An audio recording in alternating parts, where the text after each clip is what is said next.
Mutton রান্না হবে, তার জন্যে আলু ভেজে নেওয়া হচ্ছে।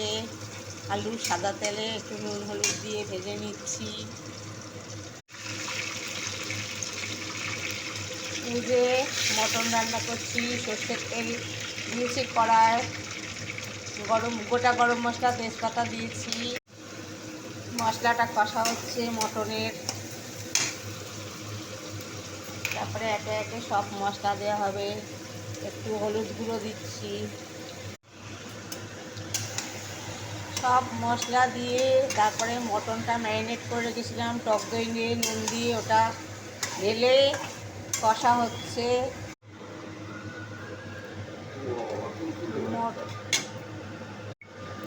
মটন কষা হয়ে গেল। এবার প্রেসার কুকারে দেওয়া হবে।